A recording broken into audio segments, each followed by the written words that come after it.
now listening to the Gabba Gabba Talks podcast, where we bring you conversations with people connected to the Carolinas underground music scene.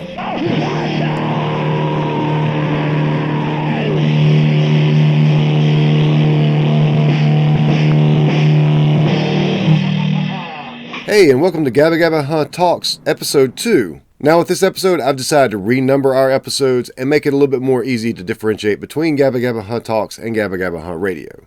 Speaking of Gabba Gabba Radio, if you're missing it, don't worry, it's coming back soon. Even though I have several episodes lined up to be recorded and should be able to release these Talks episodes weekly, I'm not going to let the radio format go to the wayside. Stay tuned for a schedule on me releasing those. I'll be bringing you more information about that soon, as well as a way that you can hear some extra stuff from all of these episodes, the playlist from these episodes, and other exclusive content, and a way to support this podcast as well. Now, I'm not going to talk about that on this episode, but you'll be hearing about that soon. Remember, like and follow us on Facebook. You'll find out about all the latest stuff there, including when we finally get our website up and running. I've just been so busy working on the podcast, I haven't had time to do it yet. I really do want a place where I can house a lot of information to go along with these episodes. But in the meantime, keep an eye on that Facebook page because I'm going to be releasing this week a lot of stuff that goes right along with this episode. So keep your eyes out for that. Also, before I get to the episode, real quick, I want to remind you to listen to the Spit in My Face podcast with Frankie Pointless. A little bit of shameless self-promotion because I am also on that podcast.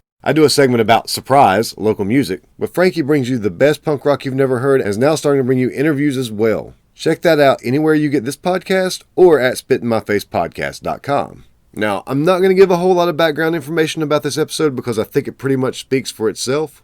The one thing I will say about this episode, I've had a hell of a time cleaning it up. There's a lot of artifacts in this recording, and I think we can probably attribute it to the ghost of Bon Clarkin. Either that, or just the fact that we were in a very echoey room, we were passing around papers. There's even a time towards the end when we're eating peanuts, and I've really tried to clean some of that up, but I can't get it all. It's just too tedious. But anytime I felt like it was super distracting, I made sure to pull it down as much as I could.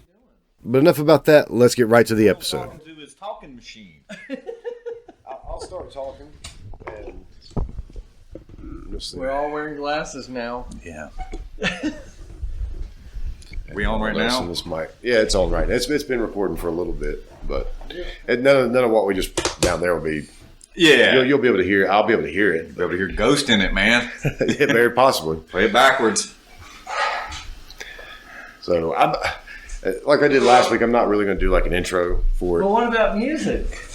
He adds that later. I had all that in later. Oh, so this is just conversation about... This will just be us talking. And this one's very likely to be all over the place, but I'm not gonna intro it, kind of like I did on the last episode. We just started talking, and I figured out a place to start it. We'll just say for all posterity, though, after you die and people find us in 100 years, I'm Matt.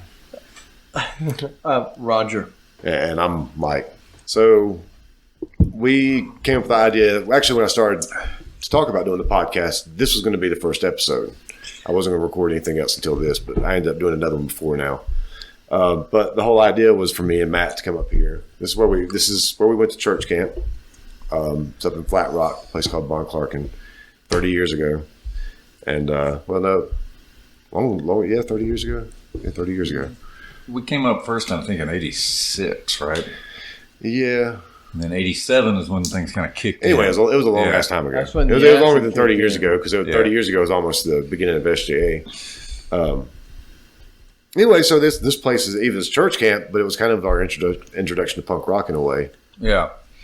Yeah, really? How? Well, one thing, like we were talking about last night, we would come up here for a week in the summer, and it was the first time that you were away from your parents. I mean, there were adults here, yeah. but you had a lot of free time to just wander around. Even the adults that were here, they weren't your parents, so you could still be a little bit. You could act up a little bit, and then some things got to slide, but you still got to walk around and just explore and meet new people and see. A lot of it was church stuff, but the stuff we enjoyed the most was just meeting the people. Yeah. And talking to people and having fun and getting a little bit of freedom. But we met some people up here from Maryland. They stayed in the house next door, some girls, and they started talking about punk rock. Well, I don't know if that was probably, I don't know if it was the same trip, but the other thing up here is that was like our introduction to Suicidal Tendencies. Yeah. One of the guys that Okay. went to our church played Suicidal Tendencies when we were up Oh here. wow. He's now a colonel in the Pentagon. And but then the girls next door, they were talking about punk rock and Billy Idol and Generation X and stuff like that. Okay. And And Minor Threat. yeah, Minor Threat. And then that got us like Inspired. inspired and exploring it outside of this place. You know, we got back home. I think I had a cousin that I talked to, and she was like, "Yeah, you need to check out the Dead Kennedys and the Dead Milkmen." And I went and bought a Dead Milkmen cassette. I think I can't remember what else I bought that day. I bought Dead Milkmen. It may have been Sex Pistols. I'm trying to remember. That was one of the first ones I bought. Testicle sweat. No.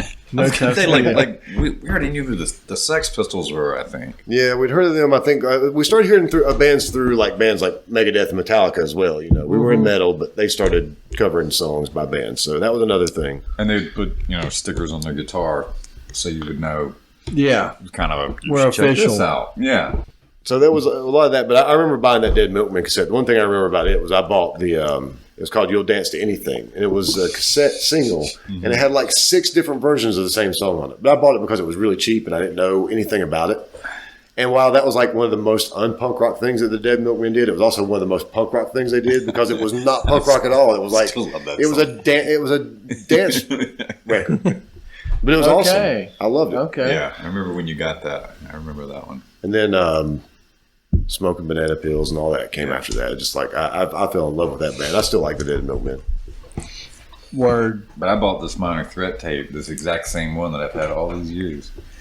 And that's what started That's for you. my punk rock journey. Okay. And that was like at Camelot Record Bar. So we Yeah. were going to Gastonia to the mall, Yeah. or to Shelby to Sound Shop. And Shelby didn't really have that good of a selection, so I think most of the stuff we ended up finding was at Camelot. That was our Yeah. best. We had the best luck Which there. Camelot?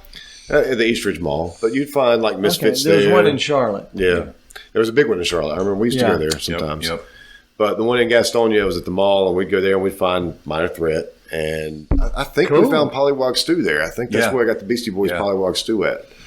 But they had a pretty decent selection of stuff like that. Misfits, Sex Pistols, all the bands you've heard of. Yeah. And then probably some you haven't. They had a pretty decent selection. But we were coming from listening to metal. Yeah, we were from King. Okay, so Kings Mountain. Yeah. Yeah. K-Town. But it was a really good, like I got into punk rock through metal, and it all kind of was was looking for stuff that I could relate to in that way. Now, Yeah. what metal were you listening to? A lot of bad metal, a lot of good metal. Well, I'll disagree with that, but yeah, Yeah. It's still a lot of like quote unquote hair metal. There was a lot of that in the beginning, but that all led to like Like Metallica. Cinderella? Yeah, Yeah, I love, and yeah. Cinderella's a great band. I love them. that Anyway, but that kind of stuff. that yeah. first Cinderella album's Yeah, Night Songs is fucking rad. yeah. Anyway, LA Guns. but no, that Yeah. all that stuff led to Metallica Sure. and Slayer and Yeah. Megadeth, and then that led to Misfits and Sex Pistols because Yeah. they Yeah. covered You those just want to bands. get heavier. yeah. And Rawer. I know a lot of people that got into punk coming from a different direction, not metal. Yeah, And our ideas of punk did not always align. You know what I mean? Oh, More than yeah. like the emo stuff. Oh yeah. Yes. Your Weezer. Or, Yeah, people your- that got into punk through like The Cure or something like that. Which Yeah. The Cure is fine, but Not that's not where we were coming from. That's not where we came from at all. You weren't listening to the Bee Gees and then the Smiths and Right. and then saying you're punk rockers. But me and Matt were talking about this last night, and I was kind of afraid that we might have blown our load last night. And I really wish I'd have set up, but we can kind of cover some of the stuff. We were talking last night about how we didn't have like older brothers that got us into punk rock. Right. We didn't have there weren't people in Kings Mountain that listened to punk rock. that we No, there knew was of. nobody that was into that. You There was know, no one to most of look at. anything that anybody listened to was metal. It was the Yeah. heaviest stuff, the most craziest stuff anybody listened to was metal. Or there were the people that listened to like I don't know, like classic rock and stuff. But there was no punk rock. Yes, what really impressed me when I first met y'all was Yeah. that met that other person. That person said, "Hey, I got a couple buddies, and they've already been going to the milestone." I was like, "They're from Kings Mountain, and they're 18 years old, and they're already going to the milestone. They got to be cooler than shit." Yeah. And it was really because how do you find it when you live out in those remote areas? You had to search. Yeah. You know, everything was searched for. Yeah, yeah. And this place kind of sparked that because it sparked that interest. Von Clarkin. Von Clarkin sparked the interest. Church camp. Church camp. Led me to punk rock. So, Yeah. You are on a path to and hell, also, boy. another thing about this place is when I turned 16, I had met a girl that lived in Charlotte. I met her here at church camp. And me and her had remained pen pals and talked on the phone and stuff. And when I turned 16, we started talking about me going to go visit her. My parents were kind of reluctant, but the first time I got to go to Charlotte was because of that girl that I met here at church camp. So then when it came around time for us talking about going to the record stores and going to the comic book store in Charlotte, my parents were still a little bit more reluctant about it, but I'd already been driving in Charlotte. So because I'd already been driving in Charlotte, because of this church camp, Yep. we got free reign to go to Charlotte and go to the record stores and go to the comic book store. And Yeah, that really yeah. led us to a whole lot of things. So Because y'all would go into town and go to Milestone Records and stuff like that. yeah, so me and Matt decided to come up here and record the podcast here where we have all these old ghosts. Yeah. And just kind of bring it back sort of full circle. In a way. Yeah. Yeah. We've been trying to come up here for a while, and my parents helped make this happen. So, yeah. Back to cool adults. Your parents and the people here who were we've very talked forgiving, who let you Yeah. bust loose, even though Well- it is a church camp. And we were talking about our parents, you know, like our parents weren't, you know, my parents didn't listen to the music that I played. They, you know, they didn't want to come see my band or any of that, and we didn't really want them to, but they gave us the space. Yeah. They did not stand in the way. It's like Correct. my mom Correct. said one time, and I thanked her for being supportive of me. She's like, I never really supported what you did. I was like, but you never stopped me from doing it. You never said I couldn't do it, and you Yeah. always let us use the house to practice at. Yeah. You could have said no from day one, and none of this would ever happen. Right. I said that was yeah. support enough for me. You know, the fact that even though they didn't quite understand it all, they still let us explore it and, Yeah. and trusted us to make the right decisions when it came to going to the milestone at 18, 17 even. Yeah. Going to the milestone yeah, at 17 yeah. and, you know, a place that serves alcohol. Yeah. Because we used to go to almost every Sunday matinee. Yeah. So the No way we matter found who's out playing. about milestone, I'm sure we've told you the story before, but so we found out about we were going to it's a record bar, Camelot. That's where we bought our CDs from and our records from back then. But we were going to the comic book store in Shelby. Well, Greg's brother Chad told us about Charlotte. I think we'd seen some ads in Creative Loafing too, because we used to pick those up when we'd go to Camelot Yeah. and stuff. So we'd probably seen ads for it. And then Greg's brother's like, yeah, we'll take you to the comic book store in Charlotte. Heroes aren't hard to find. It's a lot bigger. They got a lot of stuff there. Yeah. And he took us out there, and it was our minds were blown because Yeah. the comic book store in Shelby was okay, but it was kind of small, and they didn't have a whole lot. And this place had everything. Yeah. They had all these titles we'd never heard of, Yeah. or we had heard of, but just couldn't find. And then right next door is Milestone Records. And then Yeah. right down the road, Repo Records. Yeah. Right. Yeah. Yeah. Right there. Repo Record now with no S, but Yeah. right down the road. Well, it's and a small store. so we discovered all that at the same time, and then we started going there. And so Yeah. then, like, just in going there, you know, they used to have a table with a bunch of flyers and stickers and whatever on it, free to pick up. And we'd start picking those up and see all these things about these shows at a place called the Milestone Club. And again, we talked about it a little while ago. We kind of thought they might be connected, Yeah. but they had Sunday night matinees, and one of them was coming up with a band called Tonka, who Yeah. I'd already picked up a couple of their 7-inches by that point. We'd been out there a couple of times and just started randomly picking up 7-inch. Like, oh man, Oh, this yeah, looks yeah. cool. Let's buy Yes. this. Sundays were all ages, right? Yeah. And Sundays that were was all ages shows. yeah. So we Yeah. picked one out. I was like, oh, let's go see Tonka. And it was Tonka, Plaid Retina, and Cerebellum.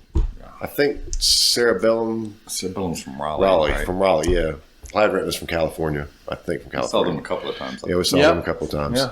But that was who it was that first night. I And, remember then the next Sunday we were there, and that was Geezer Lake and King Kill 33 Yeah. Degrees and Snatch. We drove out there like the week before to check the place out and see if you had to like fill out a membership card. Of course, you know, no, we You don't know don't what know. to expect. You don't know. And it's, you know, it's this house that's falling in. Of course, no one is there during Yeah. the day. And Yeah.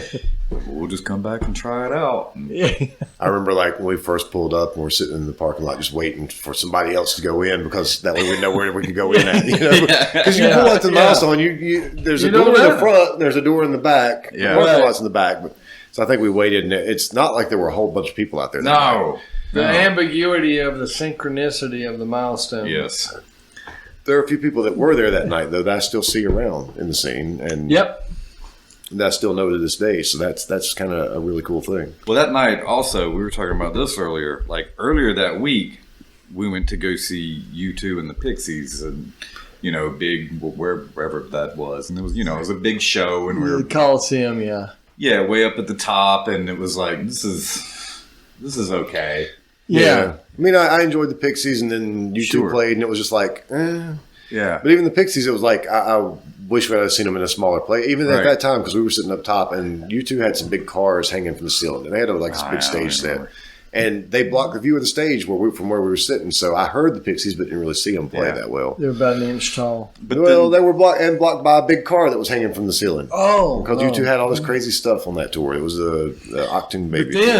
But then 2 nights later, we go to the milestone, and it was like, this is everything that was not. Yeah, because you're in a room that holds 150 people max. Yeah. And it's awesome when there's 10 people there. Yeah. And you're 1 to 5 feet away from the band. Yeah. And it's just coming at you. Yeah. Well, that Geezer Lake show we went to, I think there were 7 people in the audience. Oh, my God. Yeah, it was not many people at all. That was crazy. And they were such a great band. I mean, I saw them with much bigger crowds later, but sure. Right. That was, of course. Oh, but Geezer Lake at the milestone. Yeah. Priceless. Yeah. They were always great. But seeing bands in small venues, because I probably went, I think my first show was at Peter Frampton, Greensburg Coliseum. Yeah. But then years later, going to the Double Door and the Milestone and other small venues, I mean, that was just where it was at. You wanted to see a band in just a small place. Yeah. Well, it's like I just think about the Melvins. I've seen them at the Milestone, and I've seen them at Amos's. They were so much better at the Milestone just because just the energy in that room was crazy. Yeah. And the sound, it's always, the Milestone just sounds so good anyway. I just think, rooms have energy, and you can say, well, I'm going to go see all these shows by this band, and you're going to travel. And then there's this club. We hold 350 people. And you think, okay, or we hold 1,000. But a lot of times it's the design of that room and that feel. Mm-hmm. Milestone has something. There's something about that room. Milestone? It's magical. Man. Double Door had a good sound too, yeah. A lot of times we would take seats on top of the piano in the back of the Milestone. Oh, yeah. And I still have one of the hammers from inside that thing. I used to have one of the keys, but I don't think I have it anymore. It may be in a box somewhere. We would either sit there or we would stand in front of the stage. I stood directly in front of the stage with my left ear to the speaker. Yeah. Every week. And now, this ear rings a little bit. Oh, yeah. I think you guys starting out, how everyone comes to their musical awareness is just really, really wonderful. Well, you helped a lot with that. Yeah, you did help a lot. Y'all were already on a great mission. Yeah. So one thing I was trying to figure out earlier was, because we looked at the cassette last night, and it was recorded exactly 29 years ago last night. We probably should have recorded this, but we're recording it today. And I guess we finished it up 29 years ago today, because I think we recorded some of it the next day. Your mom never stopped. So January 17th. So that was, I couldn't have planned it. If I would have tried to plan it, it wouldn't have worked out. So I couldn't have planned a 29-year anniversary. Cheers. But I'm still trying to remember, did we go to the Milestone before? It must have been after that. I think it was after that. It had to have been after that. Because I think we saw Geezer Lake, if I'm remembering correctly, around March. And so we probably went there end of February, early March. That might be wrong. I might be wrong about that. But so I guess you spent the night at my house one night. Yep. Okay. So kind of to back up, last week I was talking to Negulators, and they were talking about Jeff was talking about the first band he had called the Cool Dudes, and it was just this made up band that didn't really have any real songs. They just made a bunch of noise, and it was not really a real band. So we actually had our first band was not actually Stylin Johnny Appleseeds. Oh, that was from a few years before. Yeah, a few years before. Our first band was actually the Dead Flintstones. Oh, And it was called the Dead Flintstones because dead Kennedys, dead milkman. We figured we'd yeah, have a yeah, dead and Fred something. Flintstone. We probably, you know, I don't know if we'd even heard the Dead Kennedys. I don't at think that we had point. actually. But you know, you saw their names in the T-shirt ads in the back of heavy metal magazines. Right. So we had a Dead Flintstones. It was a T-shirt band though, because we made T-shirts. We hand drew them, and I think I used a little bit of paint. You guys are original. I think y'all. We had one. I remember you drew Fred Flintstone, and we poked a hole through the shirt where he had got shot. Yeah, and I used like some red paint to draw like some blood on his forehead. We'd wear those to school, and people would just look at us like, well, "What are you doing?" But it wasn't a real band. I mean, like Mark Wood had a guitar. Yeah. And I had like this busted up little Casio keyboard it was a small keyboard that was missing keys. And I think we might have pretended like we were going to record something one time, but it was nothing. It wasn't a real band. There were drums at Mark's house too. There were his Yeah. brothers, I think, in that one room. And But it never really was a real thing. nah. But then years passed, and he spent the night at my house one night, and my brother had a set of drums. And I had a guitar that I couldn't really play that well. I knew a little bit of stuff. I could play like real simple stuff, but not anything great. I couldn't do anything. And we decided to start a band. So You could listen. You knew the beat. we turned on the cassette recorder and we started just making noise. And we listened to it last night. And some of it's not as bad as I remember it. Right. I mean, Yeah. some of it's kind of listenable in a really noisy. But it is a 90-minute tape, and it does get It gets a little old. old. Towards the end, I had to turn it off. But Yeah. I think on the Well, tape that's we when you like get the Billy Joel basically covers. it's we come up with all the song titles on the fly. It's like and we thought we talk about the band name too on the cassette. I think and it's like what we're going to call the band, and it's something. It's got to be Stylin. Yeah. Yeah, and it's like, it's something. It's got to be Stylin. Whatever it is, it's got to be Stylin. And I think I just yelled out Johnny Appleseed. Yeah. Yep, Stylin Johnny Appleseed. That's what it is. We just right out of the blue. Yeah, that's it. Yeah, Nothing was there we planned. go. And we stuck with it. And then we did that, and it was okay. Now we got to make this real. Our inspiration was you had that tape deck that would play two tapes at the same time. Oh, yeah. And we put on the Sex Pistols and we put on Old Skull. We played those at the same time, and we were just like, that's what we want to sound like. It was this god awful noise, but it was like, yeah, that's what we're gonna. I think we did it too. Yeah. Oh yeah. We did. I'm sure you'll play some of that stuff on here. Yeah, there will be some of that on there on here, and there will be more of it available at some point. I think I'm going to eventually put it online just for the fuck of it, and just be like, whatever. If anybody wants to listen to all of it, they can. But I don't expect anybody to make it past 5 minutes. Nope. You know, if that long. If you do, you win a prize. Yeah. Some kind of prize at the end of that rainbow for you, I guess. Yeah. Don't know what that prize is and if it's worth it. Yeah. Hello to Jimmy Repo, take two!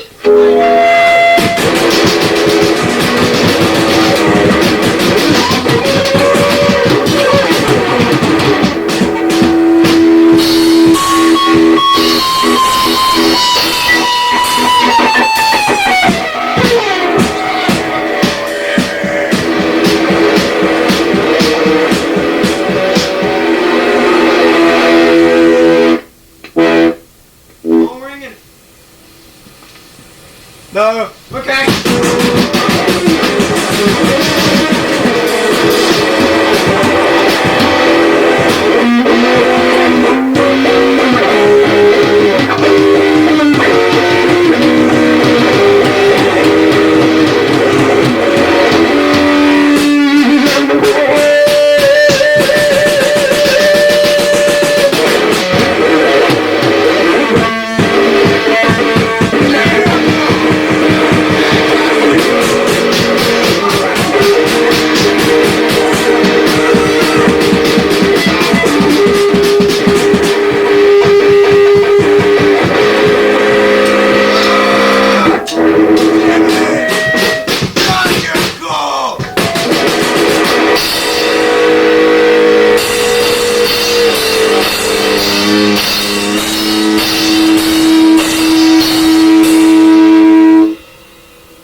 And then we did that, and it was okay, now we got to make this real. Yeah. And then after we went to the milestone, especially, this has really got to be real, you know? Yeah. So we convinced our friends, Greg and Brad, to play with us. Brad, we convinced, he played guitar, and we borrowed one of his effects pedals, and then we told him he couldn't get it back until he came over and played with us.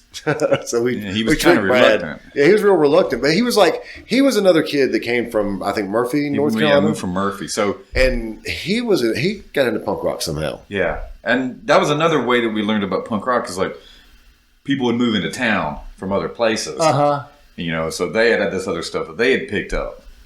Our friend Steve Green, he moved here from Florida, and we knew Misfits and Danzig and stuff. And he did, and it was like Sam Hain. And then so he turned us on to some stuff. But he's mostly a metal guy. Yeah, he's played in some death metal bands and stuff over the years. I want to have him on here sometime as well.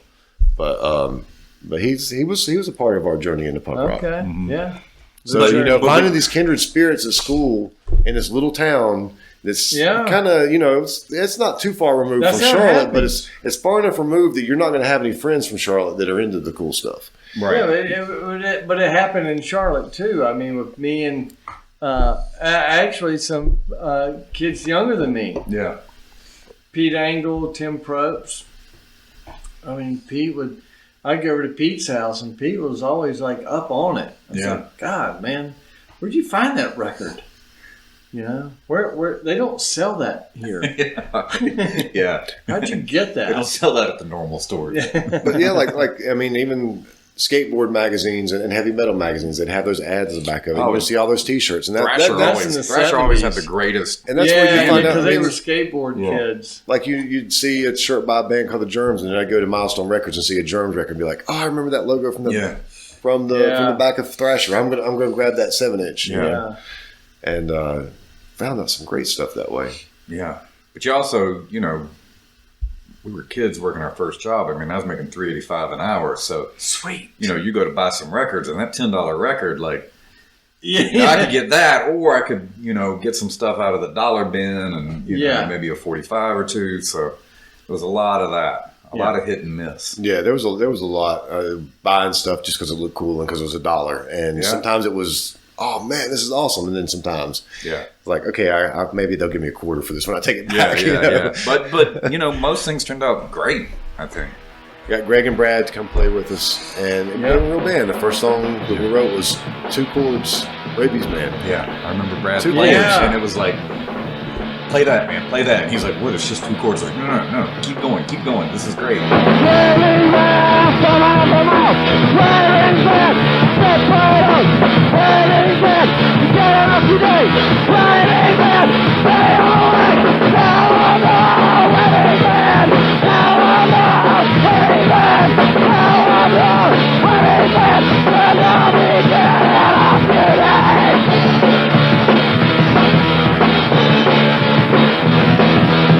I think we should also say, like, Greg and Brad were really good.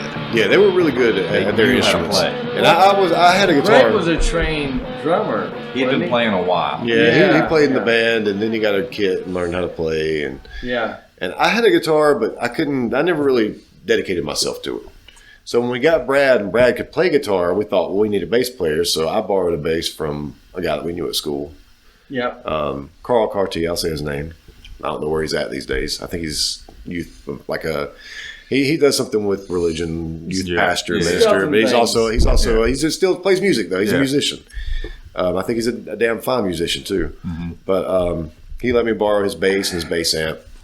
Although there was one day, I was still mad at him about that. We were supposed to get his bass amp and he didn't bring it by or something. I don't know. Oh yeah. And that was kind of when I was like, okay, I got to get my own. Yeah. But I needed to get one anyway. But anyway, so we needed a bass player, and I started playing bass, and it was actually the best thing for me because I picked it up a lot quicker than I could dig guitar, and it actually taught me to play guitar too. So, but I still love playing bass. It's fun. You're a fine bass player. Yeah.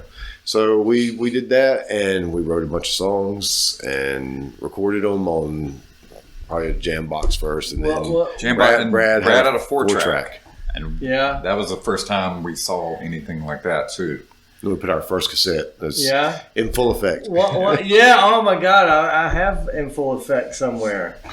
What was the Crackhouse show?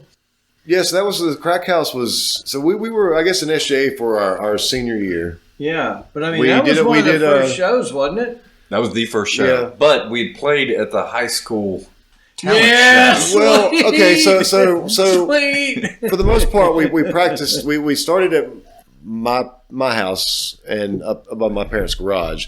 But then when Greg started playing, we started playing at Greg's house. And we did a few shows at Greg's house where we invited Yes, people to yeah, come yeah. out. We actually did full shows. We even did one show where we had like 2 opening bands. The 2 opening bands were us. We just all switched instruments and we had different names. And they were pretty terrible, but we won't talk about all that a whole lot. And the, But we did have we had a project called Oswald Factory that was pretty cool. yes. I'll play some of that on here. Yeah. Yeah. That was And, me, you, and Brad. Yeah, we did Right. that with Whenever Brad's Greg- 4-track. I Yeah, remember Greg that. would take off and go home, when we Right. would get done practicing. He Right. had a girlfriend or something. Yeah, something like that. Yeah, inflatable. So we did this sort of weird noise industrial I remember the experimental Oswald Factory, project. yes. Yeah, it wasn't really industrial, but I don't know what it was.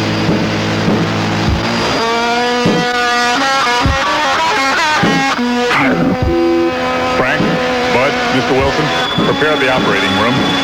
The boy is ready for his brain operation. The boy is ready for his brain operation. Brain operation. Brain operation. Brain operation. Brain operation. And then we the Psycho Monkeys, Screwworm, and then there was one. Then there was that. Then there was that other one. But I don't even talk about that one. Even though it was a joke. we won't talk about it. Yeah. Free ball. So we did these little shows. And one time we set up a bunch of TVs and had like VCRs playing different tapes and stuff going all around us. And we did these shows in the basement. But then the summer after we graduated high school, we never played a show. We did the talent show. We played Jane's Addiction Mountain Song at the talent show. Didn't win. It was okay. It was not great, But it was our first time on a stage. It was our first time on a stage in front of a real audience, not just a couple of our friends that decided to show up for our stage, our basement shows. But we were doing house shows before even knew what a house show was. Yeah. So there you go. Right. And then after high school, after we graduated high school, we ran into one of my friends, Steve Green. Mm-hmm. We ran into Steve Green Green's boy. At a convenience store one day, and he was telling us about he was playing in a band with some people, Dwayne Short and Tommy Putnam, and we should come out and check them out. So we rode out to this place that they practiced in. It was this old condemned house that I guess Dwayne's parents owned. It wasn't quite condemned then. Well, it wasn't quite condemned. It might as well. It should have been. It's on the path. And we went up there and watched them play, and they're a metal band, and they're pretty good.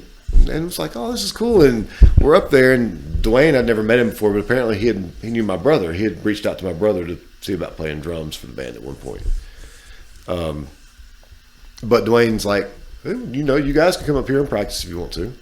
So we had a practice space.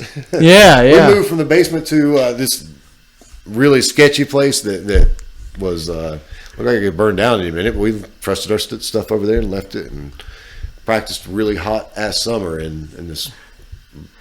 Was that what we called the Crackhouse? Was that the same place? We called it the Crackhouse.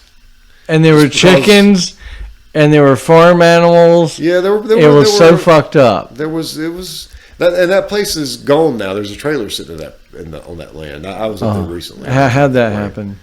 Oh well, I'm sure not long after we got finished. It's called progress. It's called progress. Progress. So Country progress.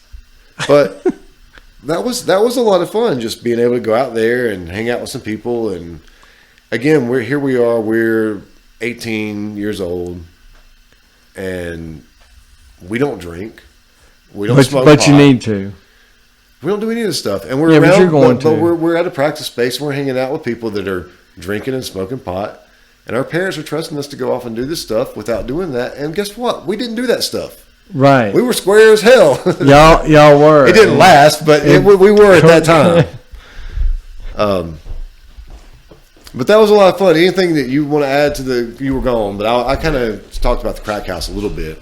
I remember. Like we went out there and here we are, 18. We didn't smoke pot. We didn't drink. No. But we went out there and here's these people that smoke pot and drink, and well, we didn't do it. No, and it wasn't expected. It wasn't like Right. Y'all were really pretty stiff. Yeah. So we had this On that awesome stuff. punk rock experience that summer and we still came out on the other end just as square as we were when we went in. Yeah, well, I think because we hated a lot of the people at high school that did that stuff. Yeah, we did. You know? We really did. Okay. It was like the jocks and the Right.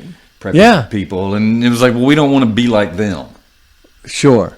Yeah, We're that's gonna exactly smoke, what it was. We're gonna do other things Yeah. to We're going alleviate to play our punk rock. brains. That's what we're going to do. We're going to And play I- punk rock. Yeah. I think a lot of it was, our parents let us go to these places, and they were, like, don't go there and get drunk. And it was like, okay, well, I'm not going to. I'm going Right. to prove. And it came I out didn't of the want to Bon risk. I Clark. didn't want to risk losing all that. It came out of Bon Clarkin where you were given So yeah, the time to go and cut loose, but you didn't feel the need to imbibe in these other things because you were having fun just but it wasn't Right. because we had cutting these, loose. But to add on to that, it wasn't because we had all these Christian values or anything. No, although no. we were brought up with those values, so we're just good people. But your parents just said, "Go have fun."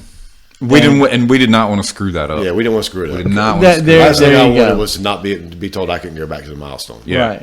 And then you didn't want to just go. Y'all had I felt that y'all had a good vision of what you wanted to do, Yeah. and you said, well, if we get fucked up like all these other people, we're going to lose that path. Yeah. I don't think we ever thought of it that we didn't put that much thought into it. But I Right, think- but- but and- I kind of felt that from the outside. Yeah. And I respected that and said, whatever you want to do, I'm not going to push or do anything. So my heroin sales went way down. So at the end of that summer, That's a joke. so at the end of that summer, Roger, we all know you sell heroin. And so at the end of the summer, Darn it. we knew that the time was about up on that place. I think they got the notice. That Well, we were out. there, and people from the city came by and were like, "Hi, we want to come in and inspect." And we were like, "No, you can't. Like, this is not ours. You cannot Yeah, come I in." remember that now. Yeah. And I told Dwayne, and he was mad. He was like, "You can't let anybody in here." But they ended up getting in and condemning the place. The crack house. Yeah. There were no walls. Folks, I'm from Charlotte.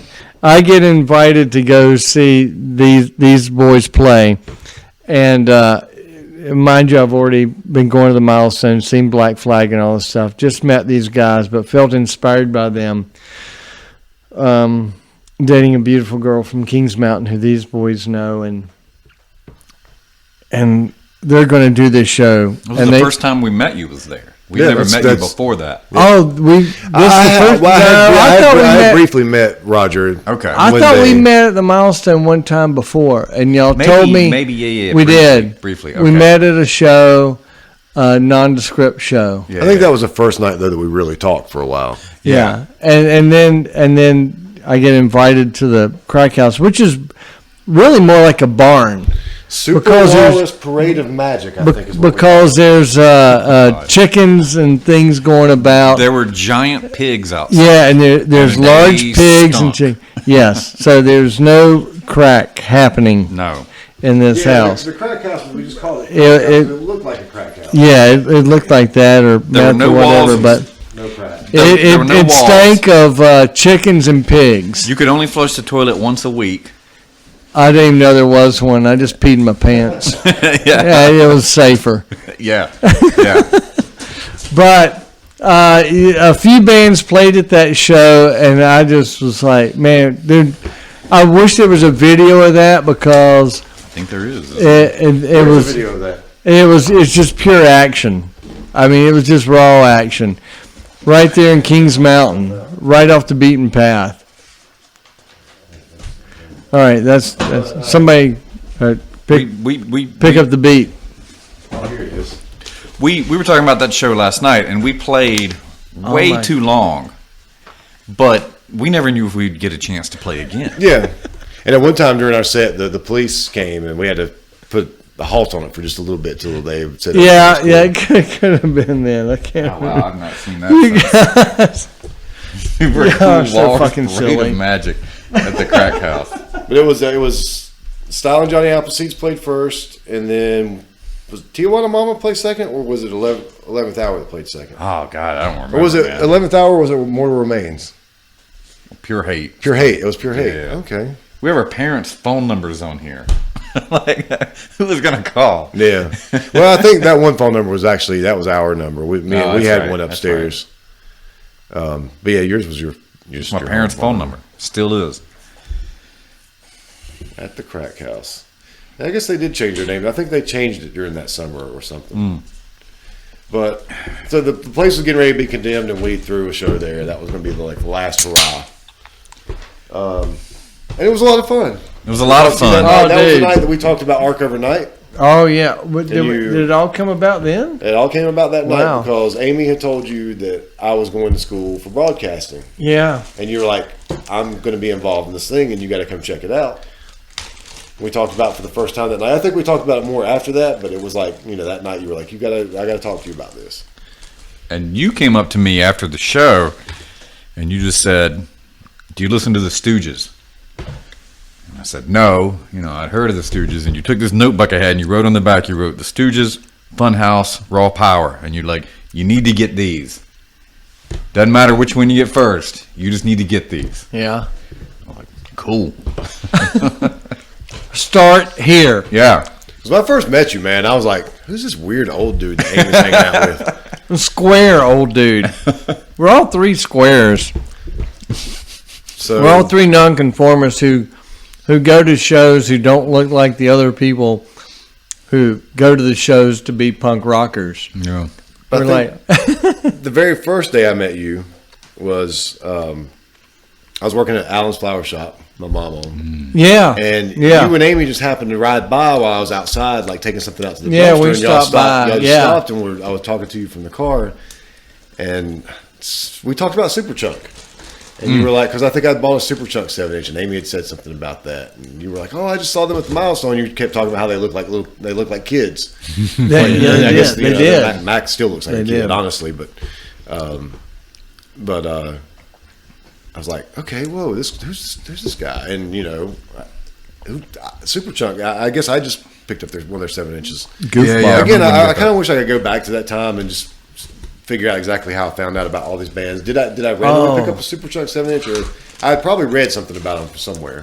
These are good. You found the first one. I remember when you found that. Because I've we would still always, got that we would one. always. The Seed Toss EP is the one I've got. Okay, yeah. We would always, share records, of course. Yeah. Like I still remember records that you bought and when you bought them and Yeah. why I didn't get to them first. Yep. But we talked about the Arc Overnight that night.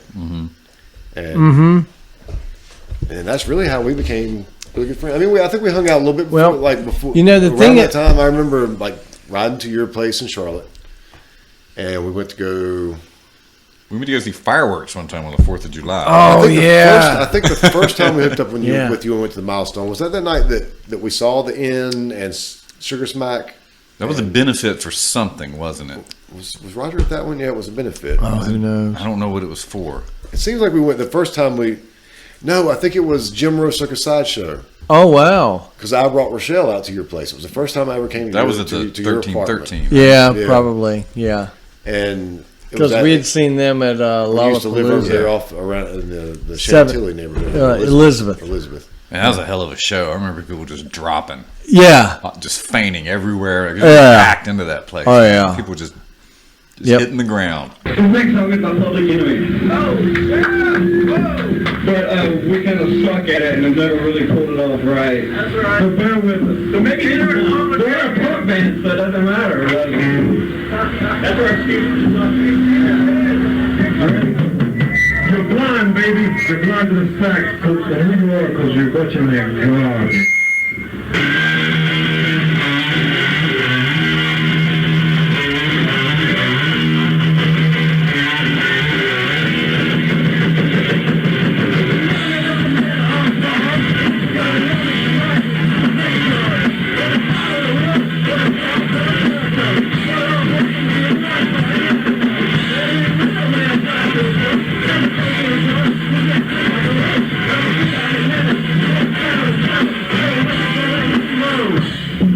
Channel.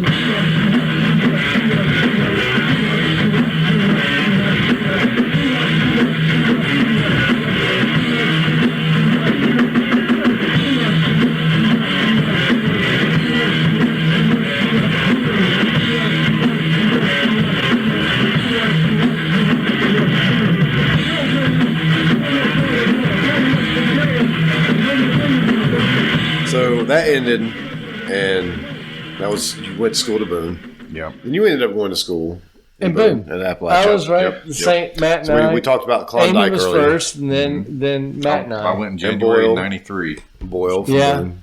And that's when like SJA ended. Yeah. We actually, I was thinking, we never even really talked that much about SJA after. No, that was kind of going to be the whole point. There were shows of Heretics, and then the Armory Oh, show. We didn't man, talk about the Armory We show. always wanted to play the milestone, and Penny said we weren't ready. We weren't ready. But I agree, but we found our home at Heretics, and Heretics that was a lot of fun. Is definitely probably not even on the map for people of remembering venues in Charlotte. There's people that remember Heretics very fondly because But anytime I post the about it, there's main- people that there I are a went lot to of people see that y'all will in comment. 134 and Geezer Lake. Yeah, And Imp. maybe We saw Imp. We pulled Imp that played record there? tonight. They played there with 134 and us. Yeah. I remember because I saw them later at the Klondike, and I was yelling out for one of their songs, and the singer was like, "How do you know that song?" And one of the other guys in the band was like, "Because he's from Charlotte," like recognized me. Yeah. And that was a fun show. Because Imp. Yeah, because Man, the singer for Imp and Will Connor came up at the end of the SJA show and played horns with us that night.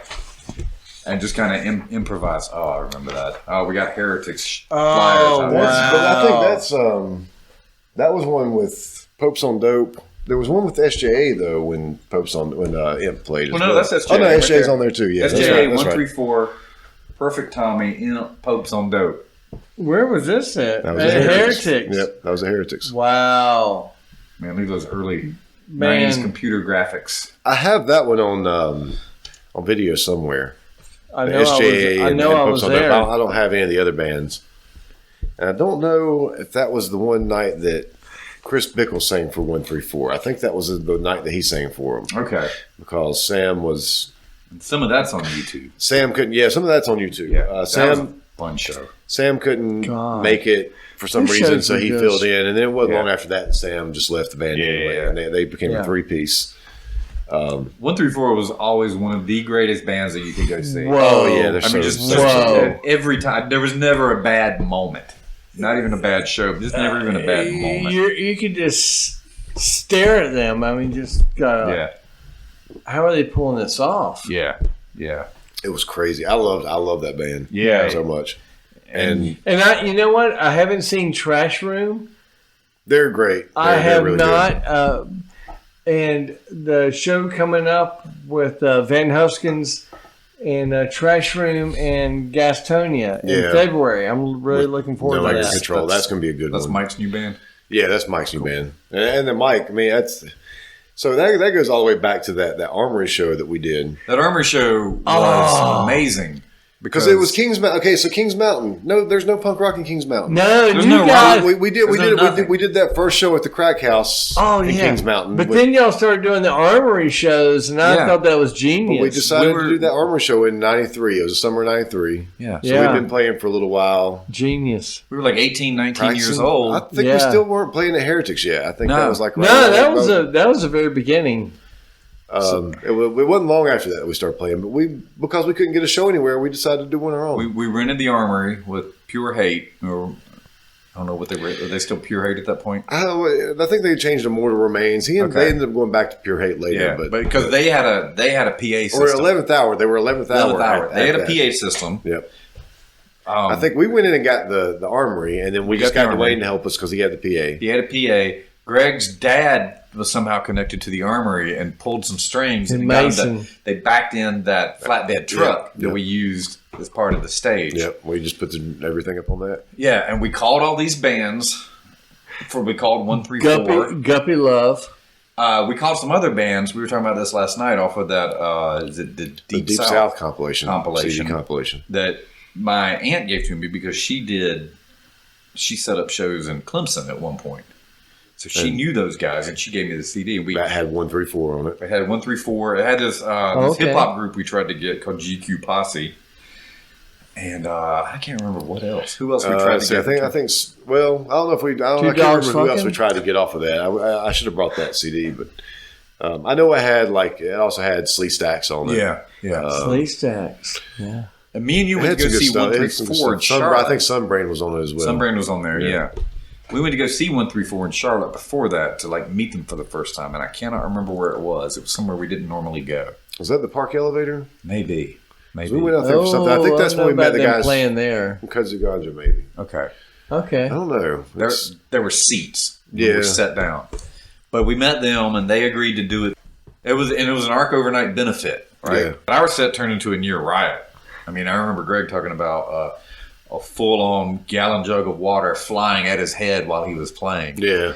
Like, it went nuts, you know? Yeah. At the armory there. People were ready. Yeah. Ready to And get it was something, a good something crowd. new. But there was, I mean, we got a band from Shelby and like Styrofoam Skeeter was was like that your from live Astor. record?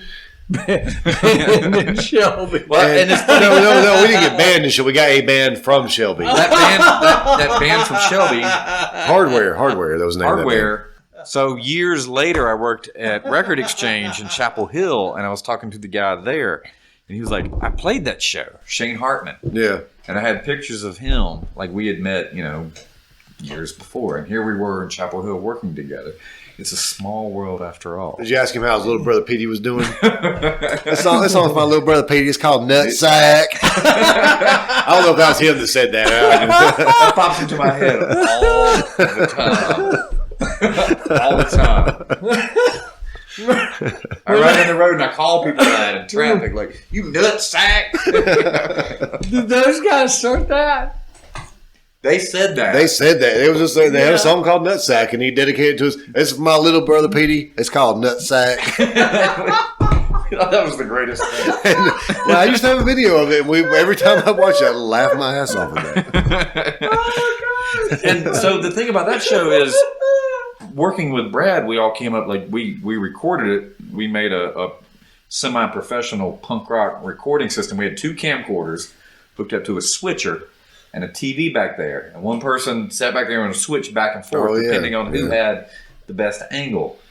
You know? Like, wow. we were like, well, what can we do to make this better? Yeah. And now I can't find that cassette, but Matt might have the I got VHS. it, I think. But, you know, like, we were talking earlier about what punk rock taught us, and that's one thing that it taught us. Like, well, DIY. Do it man. yourself. Do it yourself. You can figure this out with what you have. Yeah. You know, you don't need expensive equipment or whatever. Just take what you got and make it work. And be creative. Make it yours. My socks feel great. I love my socks. But yeah, the whole do it yourself. That's what this is. It is. I mean, honestly, you guys have been great with the DIY, and I've admired y'all from I still day carry one. it with Van Huskins. I mean, all of our graphics and everything, we do all of that. We don't record our own music anymore, but now that I've got this thing, I probably could. If I wanted to, I could probably make a really good recording with this thing. But this is what this is all about. It's about the fact that nobody really covers our part of the music scene in Charlotte. There's no print coverage of it. There's a little bit. Queen City Nerve does some. I have to give them credit. But there's really no print coverage. There's no like radio coverage.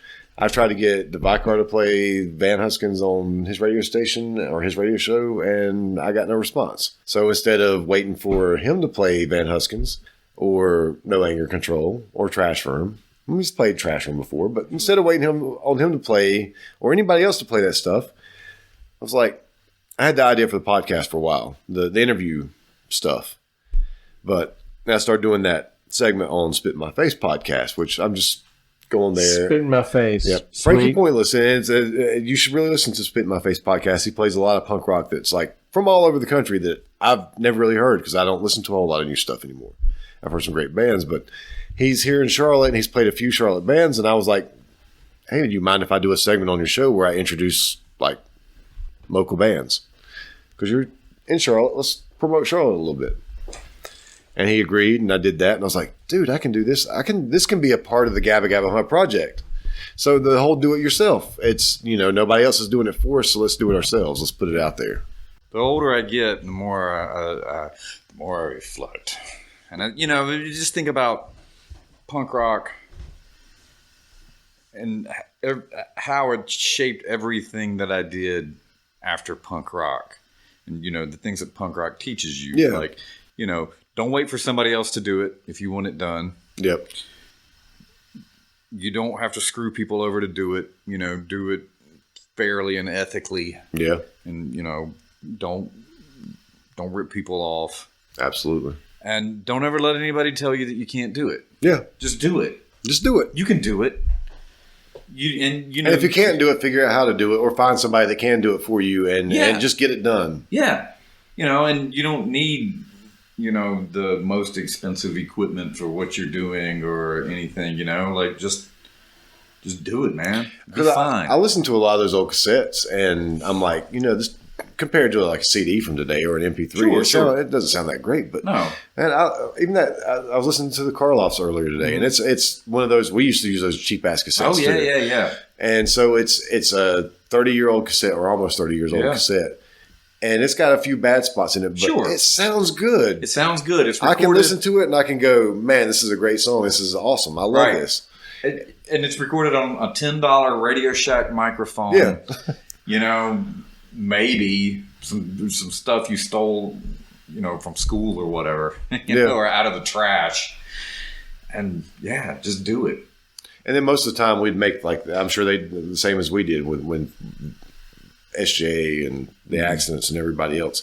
We made those cassettes, and they would, you know, we'd go to Walmart and buy 10 of them for $5 or whatever. Yeah. Make covers for them and everything. And then we gave them away. I mean, we would sometimes sell them for $1 or whatever. But we'd give them away.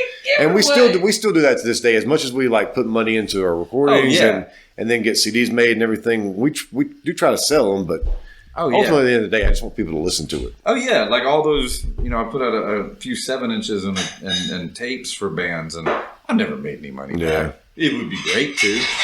But, you know, it's you documented it. Yeah. It's out there.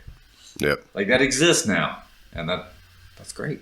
Yeah. And eventually I want to do vinyl. Whenever we do vinyl, we're going to have to try to figure out a way to try to at least make our money back, because it's a bigger investment. But that was also the thing back then. Like, there was no way to look up how to do any of that. Like, if you wanted to make tapes, you went to Walmart and you bought some cheap tapes. Yep. Like, you didn't know how to, you know, order like custom link tapes or anything. Like 7 inches. I remember the guys from the Karloffs were the first ones that had a catalog for like United Record Pressing, and they were like, "Look, you can do this." Like, we didn't even know how you would get that catalog or brochure. Like, that was insane to even think about. We can't like discount like Maximum Rock and Roll was a great resource. Oh yeah. And the Book Your Own Fucking Lives. Yeah. Those things, I actually pulled some of those out the other day and was looking at them.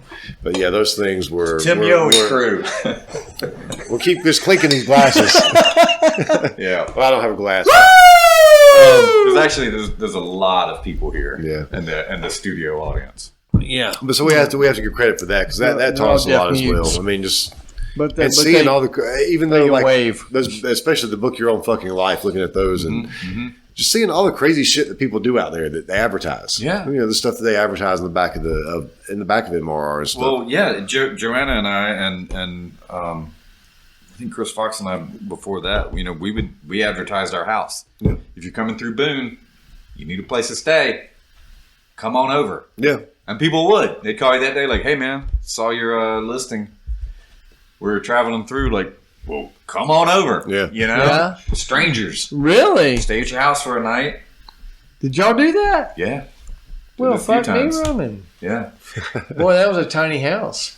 Yes. I did it one time when Joanna was not there, and like 3 people stayed, and that little side room. That little 400 square foot house that Roger lived in Boone, and then I lived in after that. Yeah. Because we moved to the other house. Yeah, the nice house. Yeah. The one that was solo with no one below. Yeah.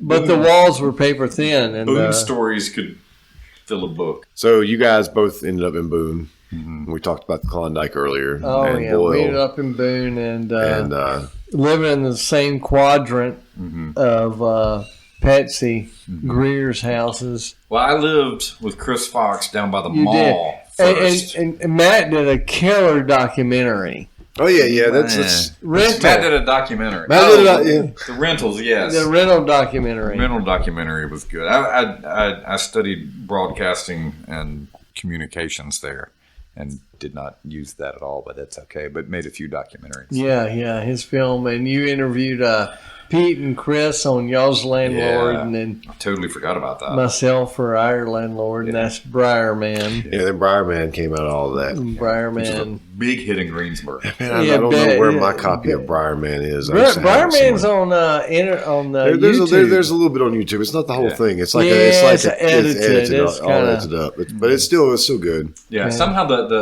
all the punks in Greensboro discovered that. I think we knew John Rash played with us at that later, but and he introduced it, and people who I'd never met knew Briarman, and that was crazy. But I really like Briarman. He's a friendly character. he was. So a little bit about, I guess, the Boone punk scene. Yeah. So was the Raw Clowns or Super? Raw Clowns came first, right? And then Raw Super Clowns Spies came first. Raw Clowns was me and Amy were going to start a band. The serious, unserious, reverently irrelevant, indubitably dubious geniuses trapped in idiots' brains, still maintaining crocodiles and dragons to be your only friends. Suicide must be a vocation. With these ominous mouthings, the dazzling and eclectic Reverend X-Ray takes the stage and promptly effervesces like the foam of so many brainwaves. A dynamic and charismatic frontman, he tragically died at the age of 3.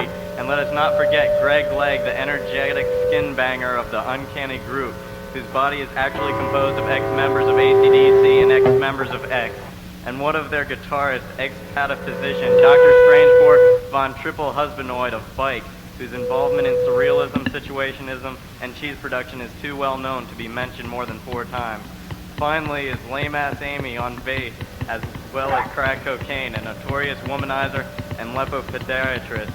So either come over to their dark side or fuck off.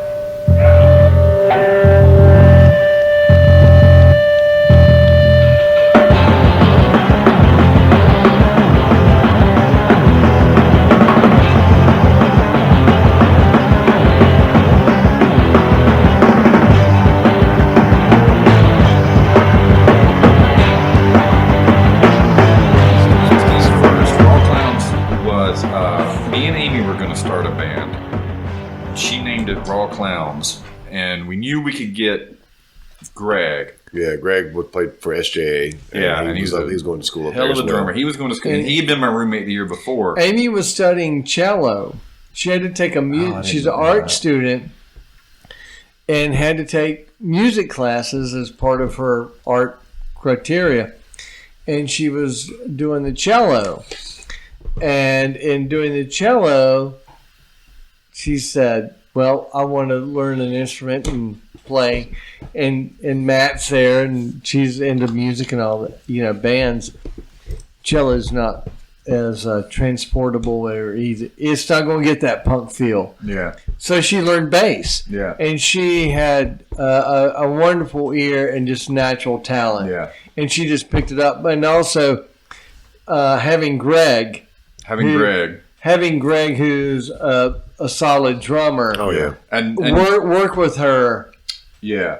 I have to credit Greg with me being a bass player I am today. Because, the bass player and drummer have to work well together. Anyway. That to me was always... And he's a metronome. Yeah. One of the greatest things about SJA is that we had this drummer with, he played along to metal the whole time, and he was really good. So it had this little, not quite, just punk rock, just thing going on. He was good. Yeah. He had the drive. He could hit all those fills, hit everything. But the other part of Raw Clowns was I met this guy, Chris Fox, who I know this guy, Mike Mann, who I met when he would call up my radio show.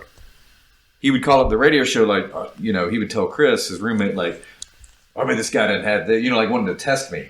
About what I had, and he called up, what do you have, Crass, do you have this? And I was like, no. Do you? Well, yeah. I was like, well, bring it on down.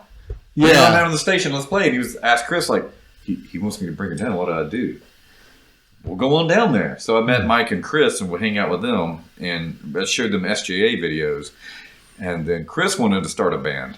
Yeah. And me and him got a place next year, and that was the Raw Clowns. It was me and Chris and Amy and Greg. Yeah. I mean, it was wonderful. And I'm really proud of some of the songs that we wrote there. They were all very angry and and great. I was listening earlier today, and I'd forgotten how good a lot of that stuff really was.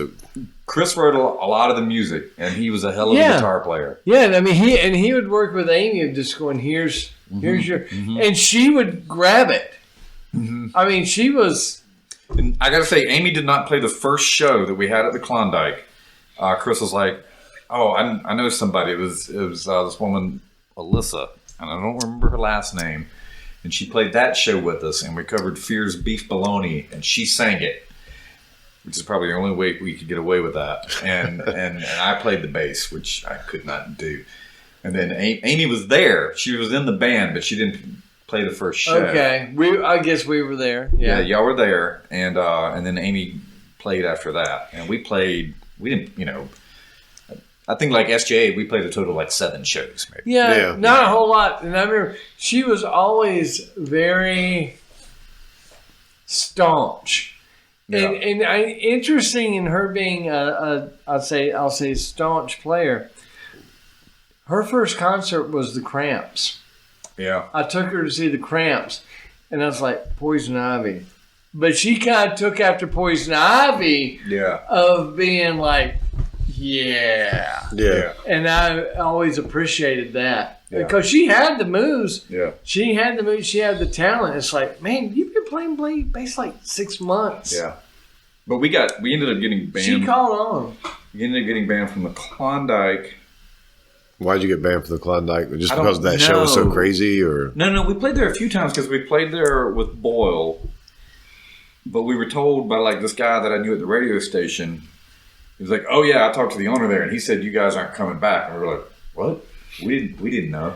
And then we got banned from this place in Johnson City, Tennessee, CD Lux. It was a CD store that had like a spot in the back to play. Yeah. And we played there, I think twice, and one time Greg ended up quitting the band, and our friend Dave from EBGBs, who was later in Crimson Spectre, EBGBs, yeah.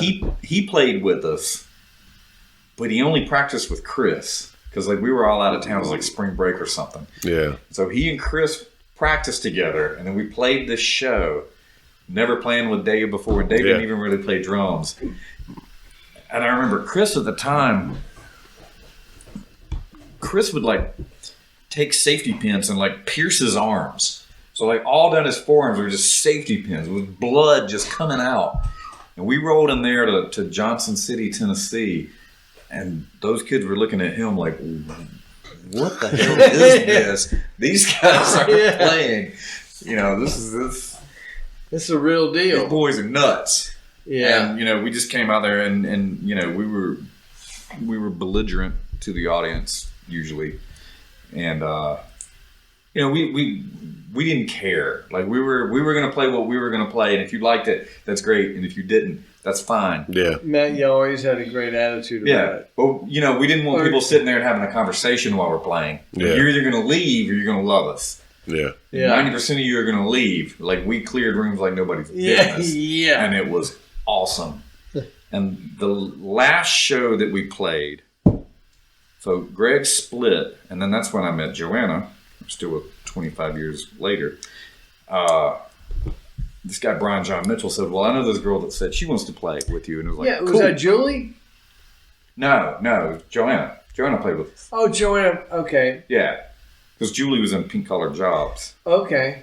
And so Joanna played with us, and she had never played before. We played this skate park in Tennessee. And I think we played 4 songs. And I think the last song was a cover of the Exploited Sex and Violence. And when we started, that room was packed, and when we ended, there were like 6-7 people. Like they all left, and then we played Sex and Violence again, and I think that was the end. It was like a 4 or 5 song set, and people hated it, and it was one of the best shows I've ever played in my life. Yeah, it was awesome because the sound was there. The attitude was, it was just, it was like, we're doing this. Yeah, this is us. We're not here to entertain you. I don't know why we were there, but it was fun. So besides, like, there was you guys, all clowns at the time. Yeah. Pink Collar Jobs. EBGBs. EBGBs was Lincoln. The EBGBs. Was Dave. Pink Collar Jobs. Wasn't there Lincoln something? There was a band called, are you thinking Pink Lincolns? They're from somewhere else. I don't know a Lincoln band from around here. I don't know. But the Heebie-Jeebies were Blinken. Dave and John Rash. And they did a zine. Yeah. They did a zine called Personal Politics, and they were still in high school. I've got a copy of that one still. And we met them through that and started hanging out with them. And Dave worked at the Holiday Inn in Banner Rec, and we would drive out there and hang out with him at night. He worked like the third shift, and he would print off zines on their copier there. And those guys were awesome. Oh, John Rash and those fellas? Yes. And they started the meal thing there at the the Food Not Bomb stuff. Food Not Bomb stuff. That was wonderful. Those guys got really into politics, and Dave is still he's a union organizer and a fireman in Greensboro. That's cool. Really? Okay. Yeah. And John Rash does documentary stuff, and I think lives in China some. I'm not exactly sure where he is now. Wow. John was all those guys. John ended up playing with us in the Super Spies at one point too, which is the band Yeah, that we had remember that. after the Raw Clowns, which was me and Joanna and Amy started out with us, and I can't remember if our friend or John Rash played guitar with us first.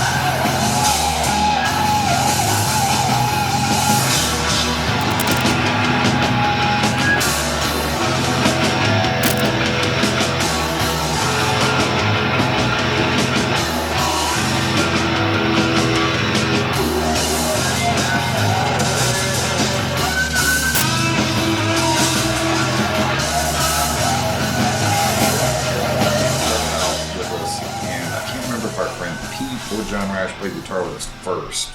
Yeah, one or the other. One of them played first and then left, and then the other one played. And it was, that band went for years and years and years. It was me and Joanna with a revolving cast of whoever could make it. And Joanna played drums on that, right? Drums. And Briarman played drums on one show with us as well. That was, it didn't work.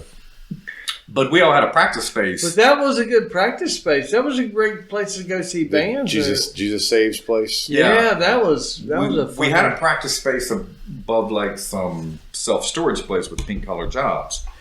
And we got kicked out because they kept leaving their dog there. And we got kicked out. And I remember later Jason told me, he was like, oh man, we found this great new practice space above this sign shop. And we were like, cool, when can we move our stuff? And he's like, oh, it's just for us. And I told him, I was like, no, man, you got us kicked out. Yeah. We're moving in there. Oh, okay. So it was above a sign shop, and they kind of used it for storage. There were some old couches, some old signs. And, we set up. Was that the Jesus Saves? That was the Jesus Saves, got a giant Jesus Saves. But there'd be like foot-long rats running along the wall while you're in there playing. You'd look over and these two rats chasing each other up the wall. And it's like, well, just don't go over there. Stay on this side where there's less clutter. And you'll be fine. But we started having shows there because there was nowhere to have shows in Boone. Yeah. The Klondike maybe wasn't having shows then. But nobody was having punk rock shows anyway. Right. Yeah. So we would have shows there, which, that was it. I mean, there just wasn't enough. No. Venues. And you could fit 75 or 100 people in there. It's tight, but it's kind of small. Oh, yeah, they'd be packed in there. The night we played, there was quite a few people in there. Yeah. And water. I think the Karloffs were playing around the same time, but I met them right after we did that documentary. Yeah. Kevin and Carl, who were two of my best friends today. Yeah. And those guys have kept that band still going today. They're still going. Karloffs. Like, we went to go see them a few years ago. We happened to be in Boone, and they were playing and with all these other bands, and we went thinking, like, there's not going to be anybody there. It's Boone, because that's how we remembered Boone. Yeah. And kids showed up and knew all the lyrics to all their songs and were singing. Karloffs? Yeah, and it was beautiful. You know, Yeah. like these were kids who weren't even alive when that band started. Yeah. And those guys are both amazing. And Yeah. They are. I love Kevin and Carl. Kevin and their Carl, super rotating duper. cast of other Karloffs. Yes. And it's beautiful being at a show here, and not here, because this isn't Charlotte. No. But it's beautiful being at a Charlotte and one or two of them, or both, Yeah. show up Yeah. with a group. Yeah. What were we talking about? Because you'll I be at a didn't show really going, know them. I don't know that I've ever actually even seen them play, but I'm familiar with Kevin and familiar Carl. with them. I'll get you a copy of their 45. Yeah. It's good. And when I was listening to them earlier today, I've heard them before. I think I listened to them online before, but Yeah. I was listening to them earlier today. I was like, these guys are really good. that was a Boone era. So the Boone, We moved along. We've gone to the Milestone, to the Heretic, to up in Boone area. and Boone kind of just like brought the scene. You know, I mean, I don't know if there was much of a scene when you got up there. Or No, it but just that was the kinda- thing that There I loved wasn't. about There was not, because it, No. you know, it was funny. I remember there's a hippie hill. There's all those people, and another band that comes out of Boone that plays in Charlotte now is the Alternative Champs. Oh yeah. Alternative Champs come out of Jolene, and then there's Fred Hutchins, who's Boyle, and oh gosh, all the way back to Social Savagery in the very early days. But then you had the Husbands, Yep. yada yada yada, and we're hearing this crappy ass music on MTV, and I remember saying to these guys, y'all can play bad music better than these people can play bad music. And so there became the Alternative Champs. Well, honestly, like you mentioned that, and I was listening to the Roy Spoon by the Husbands recently. Yeah. And I was thinking, why was that not like a huge hit in the 90s? Because it sounds like Because it was from Boone, and it who's gonna hear sounds it? like kind of Yeah, sort of like yeah. the stuff that was on the radio, but better, so much better. Yeah, Husbands totally rocked. They had did. the hooks, they had the attitude, they had everything. And Steve from the Husbands ended up being a very early, but we never played out with a member of Space Lab, which Yeah. came later when we moved to Chapel Hill. Okay. Tapes of him playing Steve drums with us. Pusser. Yeah, Yeah. and he's still a solid dude. Yeah, Steve He was up Pusser around Durham. is super duper, married with kids. His brother Martin, I've known those fellas for quite a while. They are nephews of Buford T. Pusser. Ah. They are Nice. bona fide Wow. nephews. But you were asking, was there a scene there? I mean, there were bands like Sticky, who was kind of like poppier, Yeah. kind of like Oh, power pop yeah. and stuff. And Yeah. like, you know, I wasn't into their music as much, but they were nice guys. And Yeah. you'd go to the show because there's no other shows. Yeah. And, you know, you'd go see them and support them and clap. And I do Yeah. remember one time they played and they did a cover of People Who Died. Oh yeah. And I Yeah. remember all these like sorority girls in the audience at ASU. It was like a little campus place there, just being like, "Oh my god, what are they singing?" Yeah. And I was like, "This was awesome. Yeah. Yeah. This was awesome." And those guys were all super nice and supportive of younger Chip kids. Taylor. Mm-hmm. Yep. Main cat. Yep. Dave Alston. Dave Austin. Who ended up- bass. Yep. Yeah, he ended up in Durham, and he played with Blue Green God's later, and he died a few years ago. Unfortunately. Ouch. Yeah, he died of Ouch. cancer. Ouch. He was a solid dude. They were all good fellas. Yeah. All good fellas. They all served. But Chip was a super nice guy who worked at Grapevine Music, which for a long time was the only music store in town. It was, yes. And he was a solid dude. And still is, I hear. Chip's a big music fella. Yeah. Yeah, we didn't have a big scene. I mean, Boyle was there, but they were intermittent on their playing, Yeah. whereas Sticky Yeah. you could find somewhere quite often. But we Yeah. didn't have, I don't remember much other No. But in that. so Joanna and our friend Stephen Conrad both joined whatever the student committee was in Boone to bring acts to play on campus. Oh, yeah. And they got 134 and pipe Yeah. to play. Which which was a lot of fun. And I think some other, maybe Geezer Lake, I can't remember. Yeah, I believe There were we worked at several bands. Geezer Lake in there because we had to because we were all big fans of them. Yeah. And somebody got Squirrel Nut Zippers. Yeah, somebody got Man or Astro Man. Yeah. Too, and that was a great show.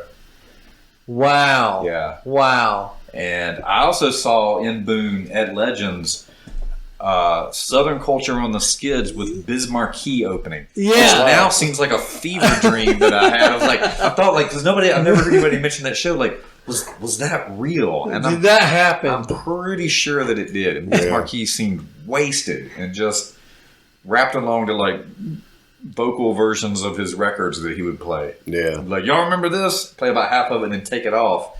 And then Southern Culture on the Skids came on and played. Yeah. It's just weird. Yeah. I saw The 90s were weird. Super. 90s were weird. We ain't Super quite Chunk. right recollecting them. You were at that Super Chunk Yeah, show? I was at that Super- that was Super- like my Super- first semester there. Super Chunk and Shiny Beast. Yeah. Yep. And then De La Soul and Tribe Tribe Called Called Quest. Quest. That's the only two I saw. That's there. when me and Oh. Greg lived there. I Yeah. met Joanna at a pipe show at Legends. Yeah. That's where me and Joanna met. And then Pipe also played. They got back together and played on our 10th anniversary. It just coincidence when we lived in Chapel Hill, which was nuts. So Pipe that was your always been band. Yeah. Yeah. But I also remember seeing Man or Astro Man on campus up there. It wasn't at Yeah. Legends. It was like somewhere else. It was at the pub. Isn't that what they called it? It was like in the student union or something. Yeah. And Yeah. It was a pub. They didn't have alcohol. It was Right. a pub, but they had those mirrors above the stage. God, I don't think I saw that. Geezer Lake played there. Yes, probably. I'm 99% sure I had to be there for that. Yeah. For geezers. I remember one time we came up there and we went to go see Pipe and Banner Elk. They were Yeah. playing at like some snowboard. Yeah, it was the winter because they had one of those gas heaters set up. Yeah. But that was always, that was the thing to me. Like, I moved to Boone and, used to going to all these shows in Charlotte, and that's what you did. So it was like, well, of course we're going to do that. But there's no shows. So, well, let's make some shows. Yeah. Man. Yeah. Just do it. We had to fill the void. Had to fill the void. Well, what tiny spaces. Dude, and I worked down at Solicitos. Yeah, Salcedo's had shows. And we had double shot, Had double shot every weekend. Yeah. Redneck country Well, love. 134 was scheduled to play there, and I think the show got canceled. I have a flyer for it. Or maybe they did. There was some show that... I think they did. I think I was at that show. It was No, like around my I don't birthday. know, They but played- I was- Picasso Trigger was supposed to play. I think that's what it was, and I Yeah. think they canceled. But yeah, the 134, it was like 134 Bark, Yeah. Yeah. somebody Yeah, else. that was like right Yeah. around my birthday. I remember. It was, Yeah. it might But not be on my since I birthday. worked there, I was able to book, Yeah. and get some stuff. Except I on the forgot weekends, about it was Bark. double shot. Because double shots locked Friday in. and Saturday. With Goat Boy on center stage. Oh my God! I washed Why dishes did- there, and I remember leaving while they were playing, and you telling me stories later about some Shit that guy happened. out in the parking lot who punched out somebody's window in their car and was choking them out. And y'all went out there and was like, "Hey man, what are you doing?" And the guy turned and was like, "I don't know." And then he just pissed his pants. So that was Boone. Man, that shit was so crazy working there. So What else do we need to cover in Boone? Well, I don't know if there's anything much left in Boone. Well, but I do- you mean She like mentioned pink collar jobs. They were kind of Yeah, talk about biggest them a that we little bit. had.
Jobs. Talk about them a little We bit. shared a practice space. Julian, with Pink who Color. else? Who all was in that band? Landon, Lynn.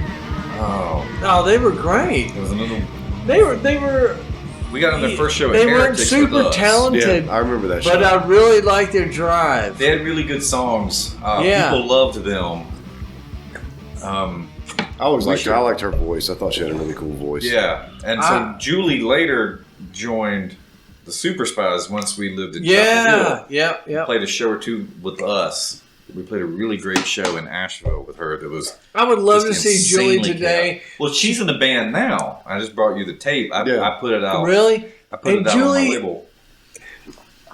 What? She Shut up! I'm telling a story. Julie was so soft. She's in the band Three Body Problem. Okay. That's really, really good, and they've been playing a lot. And I'm glad to see them out playing and doing things.